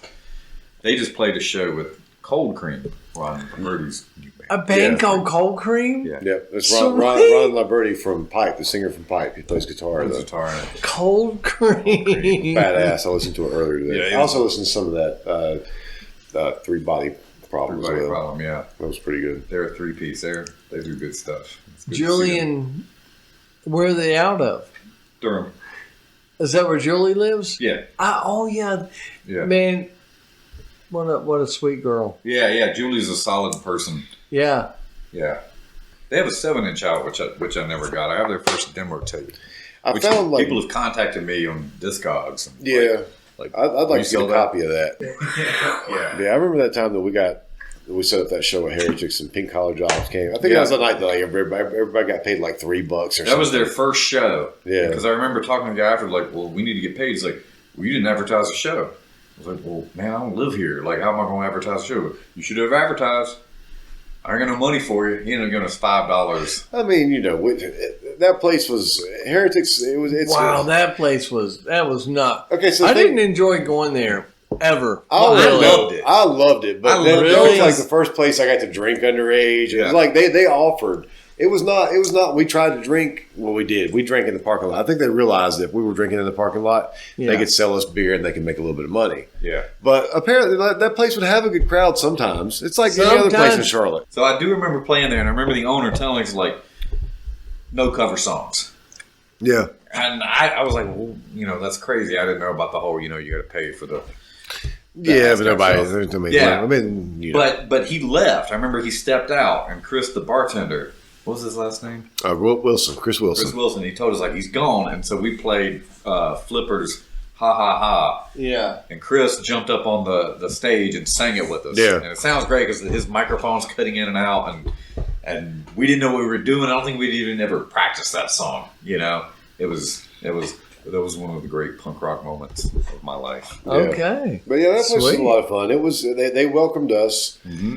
Yeah, that place was always more like metal punk kind of place. It was like so they had the bands. But they would Milestone. get- Well, they had the band Milestone will have too. Anti-Scene played there. The Furies played there. Oh man, one show was Jeff Clayton's other band. It was 13 Dead Things. Yeah. Yeah. Where he body slammed Eric on the stage like 2 or 3 times in a row, and Eric just kept jumping up there, and he would just pick him up and slam him on the ground. Really? That was fun. That was a fun night. I mean, Kudzu Ganja played out there. I mean, a lot all of those bands played out there. they tried really hard to get it going on there.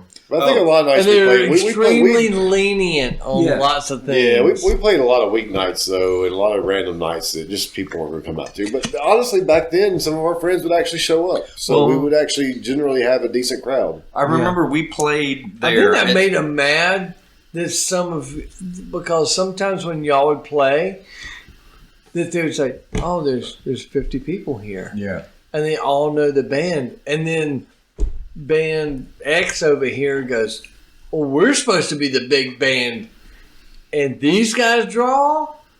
What's this?" It's kind of like you felt this like tension. You're like, "Nah, man, it's just music." I mean, Yeah, that's happened a few times with me. Like I played for a band, and they expect them to be the bigger band, and like we play it all, everybody leaves. It's like, yeah. Kind of like going back to Take us and Nate on the radio. Everybody tuned in for us and it made him mad.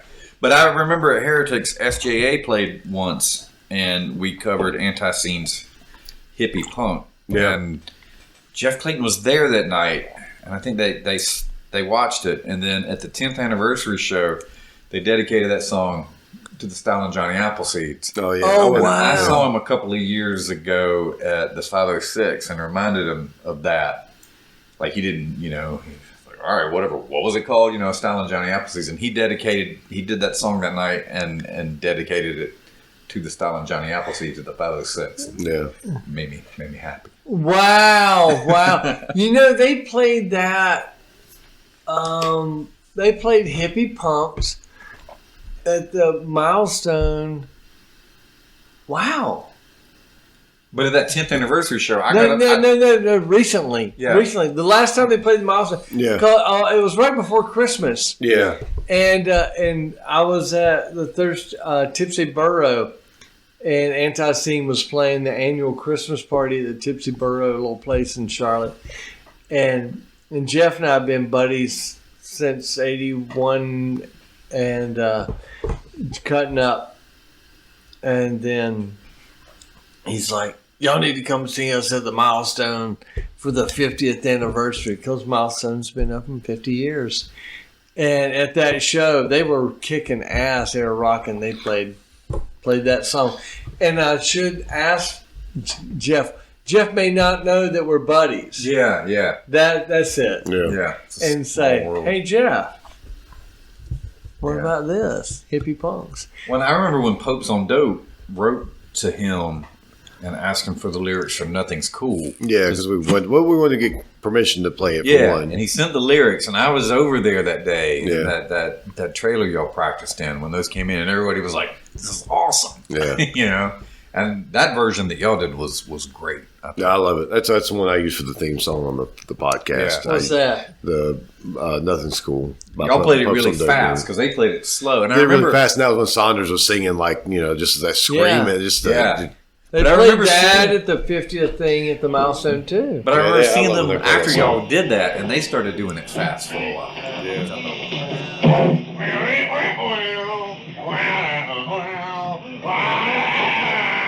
You ready? Let's go.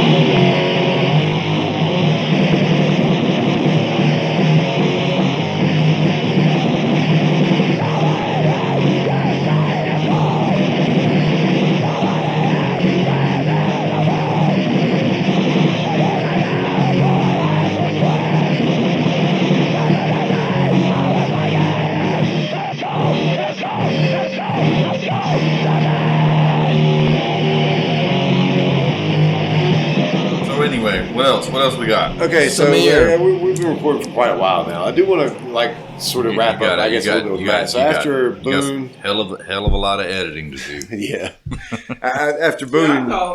Now you live in Durham now, but you lived in Chapel Hill for a little bit, I think.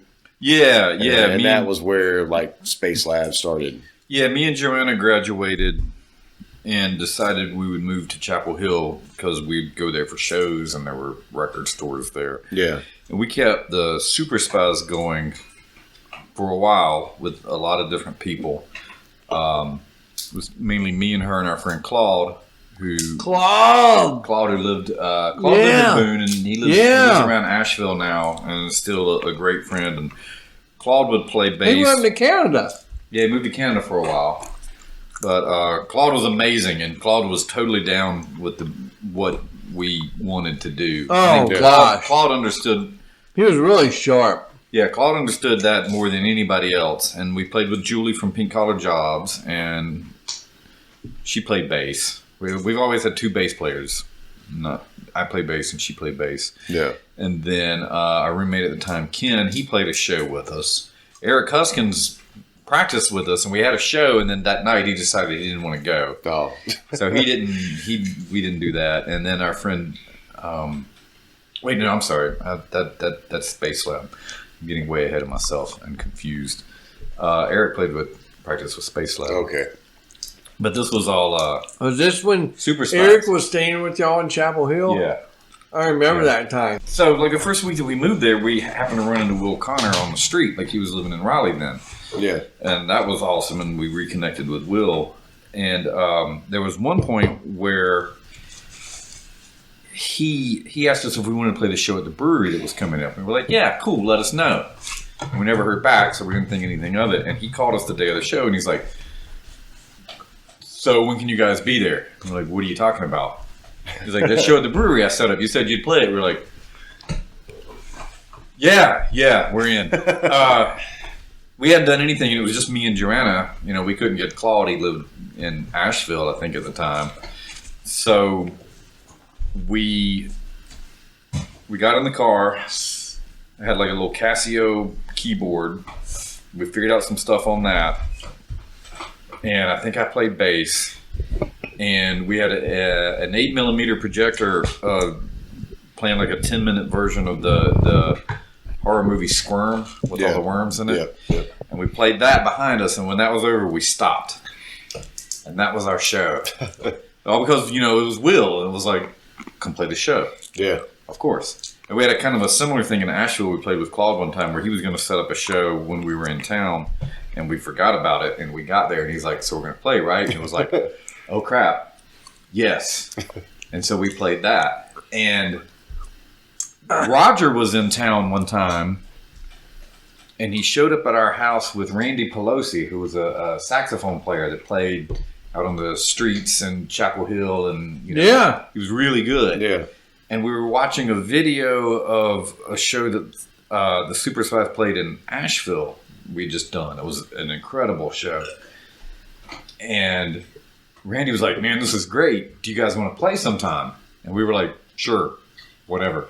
You know, like thinking this is never going to happen. And he called us one night and he was like, hey, you remember me? This is Randy. I'm playing at the Cave tonight. I want you guys to play. And we were like, okay. And I had like this giant, it's called the Hearing Science Laboratory. It's made for like testing hearing and stuff. Yeah, I remember you showing or telling me about that. Patch cables and all this stuff in it. And I took that, and I think Joanna took like a snare drum and a cymbal. And then he had his band played with us who were all like these jazz guys who really knew their stuff. And then there was us. And we all played together, and we cleared the room. Even the bartender left the room. And we were like, that's fine with us. We were looking at him, and he's like, man, that was awesome. And that's the only time I ever played at the Cave. Oh, my gosh. I'm trying to recall that cat. Mm-hmm. He was a wild man. Yeah, he was. Yeah. How did I know Randy Pelosi? You were in town hanging out with somebody, and they knew Randy, and I think y'all showed up and y'all had all already drank a bottle of wine each or something that night. And we were like, cool. And we hung out of the house for a while. And we were watching that video because we just got it. Yeah. From whoever shot it. And Randy, I had to know Randy through Jamie Whittle. Mm. Oh, man. So that was the other, that wasn't, exactly a Super Spies show, but Super Spies really, and that was a good show. Yeah. Those are my favorite shows. Isn't that wonderful, Matt? I mean, I'm a listener. Okay, I don't play an instrument. I mean, I'm haphazardly playing some drums with you guys some point in time. But I just love going to see the bands. Mm-hmm. I realized that I did not need to play an instrument very early in life, but I love music. Yeah, and I just tell them, I'm just like, I want to be to myself, like, I just want to be the best listener in the crowd. Roger, you're a good listener. I can't. You get that award. We'll give you the best listener award. I want to be that guy listening and going, this shit's fucking driving me. If it's not, it's not. If it is, it is. But you always get like the bronze medal when it comes to dancing, though. Yeah. You're a gold medal listener, but a bronze medal dancer. I don't know about a bronze medal dancer back in the day. I think I was a champion cheerleader, of conductor. Hey, man, bronze ain't nothing to scoff at. No, man. I don't think there was a silver and a gold in the room with me. That's all I'm saying. They went home early. But to be with some people Michael and Matt who have gotten up and played and done it. It's really impressive. And seeing y'all in the beginning at the Crackhouse, fucking chickens and pigs and stuff, and you guys, y'all had the attitude, had it, and I've seen a million bands, and you can tell. I mean, you're not doing Celine Dion $1 million records, whatever deal. Not yet. But not yet. Bitches hold out. Still striving. And but I think it's just powerful of seeing people who have it. And I've seen plenty of bands who haven't made it, maximally or whatever, but the people are having fun, and that's what it's about. They're really just letting go and going for it. SJA, Van Hoskin, Super Spies, Space Lab. Yep, which was what we were getting to. Yeah, so. it is more studio stuff, and I love listening, and I'd like to see Matt pull this off.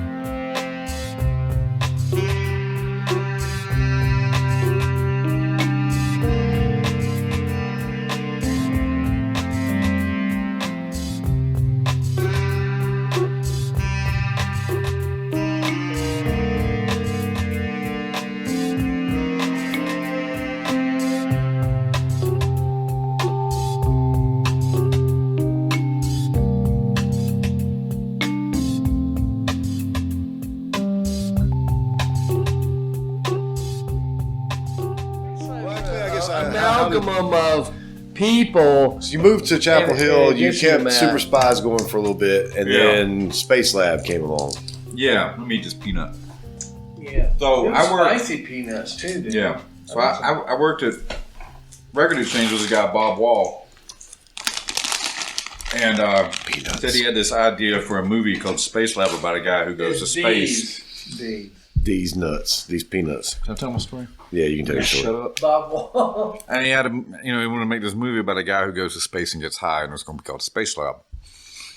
And okay. And I was like, well, let's do the soundtrack. I've got this hearing science laboratory thing, and he was like, okay. And Bob is an amazing musician who is always in at least 4 bands. Oh yeah, And I met these people. And he was in Razzle, who's the first record I put out. So we started playing, me and Bob and Steve Pusser at our house in Carborough. We played some stuff.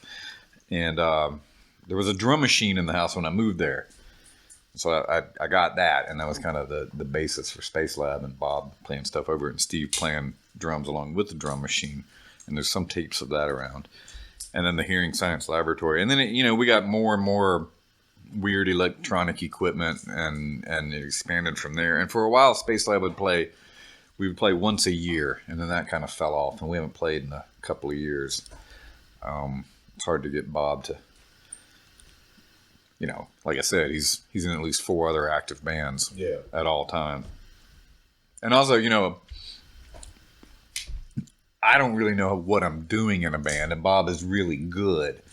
So there's that, and he's like, well, this is in G, and like, I don't know what that means. Yeah. So, yeah. You can't hear the difference. Yeah, I can hear it. I just don't know how to get to what I want. Okay. Space Lab is like a little bit more like a lot experimental, of electronic yeah, than like a more traditional type band. Yeah. At the time, we were listening to a lot of like Kraftwerk, and I was listening to a lot of like Throbbing Gristle, and You need some Joe Meek in there too. Sure, but a lot of things like that. Yeah, and then our friend Ben Florin joined, and he knew what he was doing, and we recorded that LP that we did with him that didn't come out 2 years after we recorded it. But there's basically one album, or there more? There's just one album, and then there's a live. And it's a great album. Yeah, it's a great album. I stand by that record. I would 100% stand by that record. And there are boxes of tapes that Bob and I have done live down in the basement. And then, so when Space Lab doesn't play a whole lot, but I still have a bunch of stuff in my basement, and I need to get back into it for a while. I would just go down to the basement and just record things. You know, just like me down in the basement. Feeling it. Just turning on drum machines and going for it. And I really like that stuff. I haven't. Yeah, none of it is Joanna ever out. go down there and do the drum machine? Yeah, she's got her drum set that we got from. That was Eric Huskin's old drum set. It was the original Popes on Dope drum set. It's down in the basement. It's down there. And so, yeah, we go down there and play some stuff sometimes. But I want to put some of this stuff out. And me and my kid, Ike, who's now 8, we've got a lot of stuff that we I was going to ask about that. I thought you had Ike involved in some stuff like that. Like every year. Is Ike maintaining, I don't know, Well, ADD or... No. I seem pretty chill. No, I just I'm an playing cello ADD in kid. school. That's I've met him like that time recently at Bell Acres. Yeah. No, I plays cello and he's really into computers, and he actually has done songs on his computer. He gave me one for Christmas that he recorded on that. That was really cool. Wow. I mean, yeah. He's got to be a creative kid. I mean, look at the parents. Yeah, but for every year for a while, he and I would record. We had a bunch of old singles down there, and we would record a single for Joanna not for Christmas, for her birthday. I've got a bunch of those. Oh man, Just me and him. They're really cool. I think you're a great artistic family. Thank you. But Joanna and I are working on a project that we've been working on for years. We just can't get around to finishing, with her photographs along with a cassette of a lot of the music I've just recorded down in the basement by myself. You mean like those called dropouts? So look for that, right? In a store near you. But dropouts is the photographs of the dilapidated or abandoned places. Some of them are, yeah, Those digitally altered stuff that she's done. Yeah, incredible. Yeah, and get music to go with that. Yeah. Oh, yeah. One thing I definitely want to do is, we talked last night about me coming up to. Folks, look forward to that. That's going to be super double fucking sweet. I want to do like an episode, get you and Bob both on. A little bit more about Space Lab.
Is there that one bathroom? A whole lot to do with it. There's 4 bathrooms. Five. Woo! And that extra room, I think there's one down there.